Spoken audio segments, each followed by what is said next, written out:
Particular ಆಯಿಲ್ನ ಹೇಗೆ ready ಮಾಡೋದು ಮನೆಯಲ್ಲೇ ಅನ್ನೋದನ್ನು ಹೇಳ್ಕೊಡ್ತೀನಿ. ಅದಕ್ಕೆ ಬೇಕಾಗಿರೋ ಪದಾರ್ಥಗಳು ಏನು? ಮೊದಲಿಗೆ ಎಕ್ಕೆ, ಎಲ್ರಿಗೂ ಗೊತ್ತಿರುವಂಥದ್ದಲ್ವಾ ಎಕ್ಕದ ಗಿಡ. ಗಣೇಶನಿಗೆ ಹೂ ಮುಡಿಸ್ತೀವಿ, ಬಿಳಿ ಎಕ್ಕದ ಗಿಡ ಅದು. ಆ ಬಿಳಿ ಎಕ್ಕದ ಗಿಡದ ಎಲೆಗಳು 2 kgಯಷ್ಟು ಎಲೆ ತಗೊಳ್ಬೇಕು. ಹುಣಸೆ ಮರದ ಎಲೆಗಳು, ಹುಣಸೆ ಮರ ಎಲ್ರಿಗೂ ಗೊತ್ತಿರೋದೆ, ಆ ಎಲೆಗಳು 2 kgಯಷ್ಟು. ಮತ್ತು ಲಕ್ಕಿ ಸೊಪ್ಪು ಅಂತ ಹೇಳ್ತೀವಿ. ಈ ಹಳ್ಳಿ ಕಡೆಗೆ ಸೊಳ್ಳೆ ಗಿಡ ಅಂತಲೂ ಹೇಳ್ತಾರೆ, ಅದಕ್ಕೆ ಸೊಳ್ಳೆ ಬರಲ್ಲ ಅಂತ ಹೇಳ್ತಾರೆ, ಅದ್ರ ಧೂಪ ಹಾಕ್ತಾರೆ. ಅಥವಾ ನಿರ್ಗುಂಡಿ ಅಂತಲೂ ಹೇಳ್ತೀವಿ, ಅದು 2 kg. ಈ 3 ಎಲೆಗಳಿಂದ ಒಂದು ಒಳ್ಳೆ ನೋವಿನ ನಿವಾರಣೆ ತೈಲ ಮಾಡ್ಕೊಳ್ಳೋದು. ಬೇಕಾಗಿರೋದು ಮೇಯ್ನ್ ಏನು? ಎಣ್ಣೆ ಬೇಕು, ಎಳ್ಳೆಣ್ಣೆ ಬೇಕಾಗತ್ತೆ, ಅದು 2 ಲೀಟ್ರ್ ಎಳ್ಳೆಣ್ಣೆ. ಈಗ ಇದಿಷ್ಟರ ಜೊತೆಗೆ 1 ಲೀಟ್ರ್ ಹಾಲು, ಯಾವುದಾದರೂ ಹಾಲು. ಯಾಕಂದರೆ ಇಲ್ಲೇನಾಗ್ತಾ ಇದೆ, ಹಸುವಿನ ಹಾಲು ಬೇಕಾಗತ್ತೆ, ಆದರೆ ಇಲ್ಲಿ ನಾಟಿ ಹಸು ಸಿಗಲ್ಲ. ಹಾಗಾಗಿ 1 ಲೀಟ್ರ್ ಹಾಲಂತೂ ಬೇಕು, ಕ್ಷೀರ ಅಂತ ಹೇಳ್ತೀವಿ. ಇದನ್ನು ಮಾಡ್ಕೊಳ್ಳೋವಂಥ ಮೆಥೆಡು, ಮೊದಲಿಗೆ ನಾವು ಯಾವುದೇ ಒಂದು ಮೂಲಿಕೆಗಳನ್ನು ಕಲೆಕ್ಟ್ ಮಾಡುವಾಗ, ಅಂದರೆ ಎಲೆಗಳನ್ನು ಕಲೆಕ್ಟ್ ಮಾಡುವಾಗ ಹುಳ ಹತ್ತಿದೆಯಾ, ಹುಳ ಏನಾದ್ರು ಗಿಡದ ಆ ಒಂದು ಎಲೆಗಳಲ್ಲಿ ಹುಳಗಳಿದೆಯಾ ಅನ್ನೋದನ್ನು ಚೆಕ್ ಮಾಡ್ಕೊಳ್ಬೇಕು. ಯಾವುದು ಇಲ್ಲ, ಪರಿಶುದ್ಧವಾಗಿದೆ ಎಲೆಗಳು ಅಂದಾಗ ಅದನ್ನೆಲ್ಲ ಎಲೆಗಳನ್ನು ತಗೊಂಡು ಮೊದಲಿಗೆ ತೊಳೆದುಕೊಂಡು 1 ಲೀಟ್ರ್ ನೀರಲ್ಲಿ ಸಪ್ರೇಟಾಗಿ ಪ್ರತ್ಯೇಕವಾಗಿ ಎಲೆಗಳನ್ನು ಬೇಯಿಸ್ಕೊಳ್ಳೋದು. ಚೆನ್ನಾಗಿ ಬೇಯಿಸ್ಕೋಬೇಕು. ಎಷ್ಟು ಬೇಯಿಸ್ಬೇಕು? 2 kg ಎಲೆಗಳನ್ನು 1 ಅಥವಾ 1.5 ಲೀಟ್ರ್ ನೀರಲ್ಲಿ ಹಾಕಿ ಅದು ಸಂಪೂರ್ಣ ಇಂಗಬೇಕು. ಅಂದರೆ ಅಷ್ಟಾವಶೇಷ ಕಷಾಯ ಅಂತ ಹೇಳ್ತೀವಿ, ಆ ರೇಂಜಿಗೆ ಇಳಿಸ್ಕೊಳ್ಳೋ ಅಂಥದ್ದು.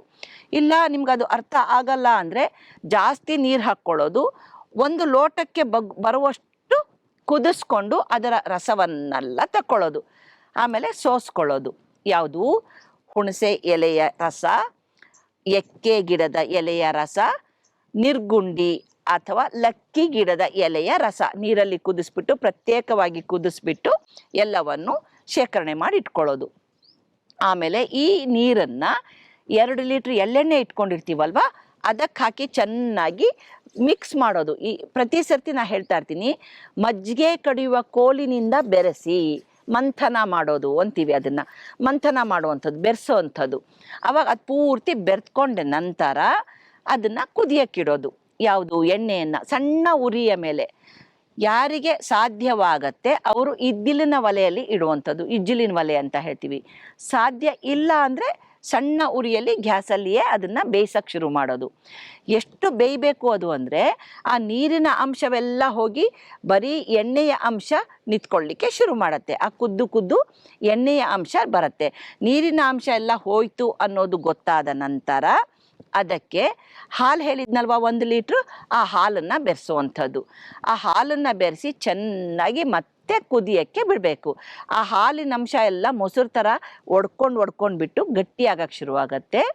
ತದನಂತರ ಎಲ್ಲವೂ ಕೂಡ ಈ ನಾವೇನು ಪದಾರ್ಥ ಹಾಕಿರ್ತೀವಲ್ವ, ಎಲೆ ನೀರು ಅದೆಲ್ಲ ಬಸ್ತು ಕೆಳಗಡೆಗೆ ಹೋಗಿ ಕೂತ್ಕೊಳ್ಳುತ್ತೆ. ಕೆಳಗಡೆಗೆ ಹೋಗಿ ಕೂತಾಗ ಆ ಹಾಲಿನ ಪದಾರ್ಥವನ್ನು ಚಮಚದಿಂದ ತೆಗೆದು ಗುಂಡು ಮಾಡಿದಾಗ ಕೈಗೆ ಮೆತ್ಕೊಳ್ದಲೆ ಗೋಲಿ ಆಗಬೇಕು. ಅಲ್ಲಿಗೆ ತೈಲಪಾಕ ಬಂತು ಅಂತ ಅರ್ಥ. ಇಲ್ಲ, ಇದು ತೈಲಪಾಕದ ಮೆಥೆಡು. ಇನ್ನೊಂದು ಮೆಥೆಡಲ್ಲಿ ಮಾಡ್ಬೋದು. ಹೇಗೆ ಅಂದರೆ, ಯಾವುದಾದ್ರೂ ಒಂದು ಪಾತ್ರೆಯನ್ನು ತಗೊಳ್ಳೋದು, ಪಾತ್ರೆಯ ಅರ್ಧದಷ್ಟು ನಿಮ್ಮ ಈ ಪದಾರ್ಥ ಎಲ್ಲ ಕೂತಿರಬೇಕು. ತಳದಿಂದ 1 ಅಥವಾ 1.25 ಇಂಚಿನಷ್ಟು ಹಿಂಗಿಸ್ಬೇಕು. ಅಂದರೆ ಕುದಿಸಿ ಹಿಂಗಿಸೋ ಅಂಥದ್ದು. ಆ ಥರ ಬಂದಾಗಲೂ ತೈಲಪಾಕ ಬಂತು ಅಂತ. ಇದು ತಣ್ಣಗಾದ ನಂತರ ಸೋಸ್ಕೊಂಡು ಇಟ್ಕೊಳ್ಳೋ ಅಂಥದ್ದು. ಯಾವುದೇ ಆರ್ಥ್ರೈಟಿಸ್ ಅಂತ ಹೇಳ್ತೀವಿ, ರೊಮಟಿಸಮ್ ಆರ್ಥ್ರೈಟಿಸ್ ಅಂದರೆ ಸಂಧಿವಾತ ಅನ್ನುವಂತಹ ತೊಂದರೆಗೆ ಈ ತೈಲವನ್ನು ಹಚ್ಕೊಂಡ್ರೆ 100ಕ್ಕೆ 100 ಶತಸಿದ್ಧ ಫಲಿತಾಂಶವನ್ನು ನಾವು ಕಾಣಬಹುದು. ಇದು ಮನೆಯಲ್ಲಿ ಮಾಡ್ಕೊಳ್ಳೋದ್ರಿಂದ ನಿಮಗೆ ಪರಿಶುದ್ಧವಾಗಿರುತ್ತೆ. ಮತ್ತು ಆ ಎಣ್ಣೆಯನ್ನು 3 ವರ್ಷದ ತನಕ ಶೇಖರಣೆ ಮಾಡಿ ಇಟ್ಕೊಳ್ಬೋದು. 3 ವರ್ಷದ ನಂತರ ಇಟ್ಕೊಳ್ಳಿಕ್ಕೆ ಬರೋದಿಲ್ಲ. ಹಾಗಾಗಿ ನಿಮಗೆ ಎಷ್ಟು ಬೇಕು, ಯಾವಾಗ ಬೇಕು ಅಷ್ಟನ್ನೇ ತಯಾರು ಮಾಡಿಕೊಂಡು ಯಾವುದೇ ರೀತಿಯಾದಂತಹ ವಾತದ ನೋವುಗಳು ಅಥವಾ ಮಂಡಿ ನೋವಿರ್ಬೋದು, ಜಾಯಿಂಟ್ ಪೇನ್ ಅಂತೀವಿ, ಈ ಒಂದು ನೋವಿಗೆ ಪರಿಹಾರವಾಗಿ ಈ ತೈಲವನ್ನು ಬಳಸ್ಬೋದು.